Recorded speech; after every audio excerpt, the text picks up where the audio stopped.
On l'appelle Airpocalypse, ce phénomène de pollution de l'air qui frappe la Chine chaque année et enveloppe les grandes villes d'un épais brouillard toxique. Shanghai, Pékin, Harbin, Chengdu et même Lhasa, la capitale tibétaine, sont fortement touchés. Vu du ciel, cela ressemble à ça. Pékin se cache ici. À l'origine de ce brouillard, deux causes principales. D'abord, la production d'électricité, notamment pour chauffer la population en hiver. D'autant que 70% de l'énergie chinoise est produite à base de charbon dans plus de 1000 centrales à travers le pays. Une consommation record qui brûle chaque année la moitié de la production mondiale. Mais il y a aussi l'explosion du trafic automobile. En l'espace de 7 ans, le nombre de voitures a triplé dans le pays, passant de 21 millions en 2005 à 74 millions en 2011. Aujourd'hui, une voiture fait son apparition dans le parc automobile chinois toutes les 2 secondes.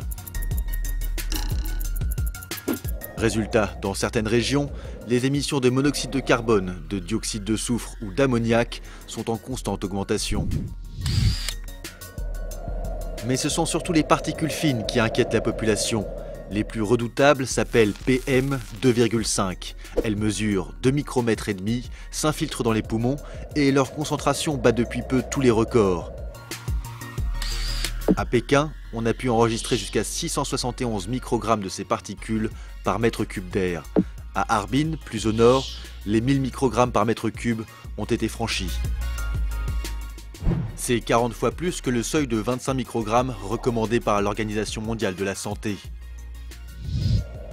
Les conséquences sont dramatiques. En 2010, la pollution extérieure aurait fait plus d'1 million de morts prématurées, en grande partie à cause de cancer du poumon. À l'échelle de la planète, une personne sur 3 qui meurt prématurément de cette pollution est chinoise. Alors, face à cette catastrophe sanitaire, le gouvernement promet des mesures.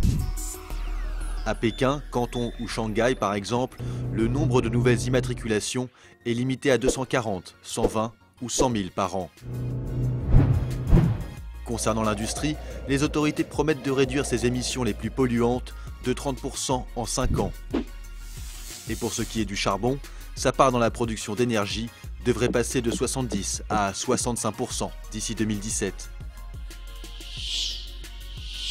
Mais ces promesses timides laissent sceptiques, car Pékin se heurte aux grandes industries et aux gouvernements locaux pour lesquels l'amélioration de la qualité de l'air est un obstacle au développement économique.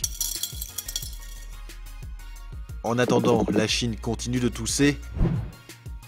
Depuis le début de cette vidéo, 7 Chinois sont morts prématurément à cause de la pollution.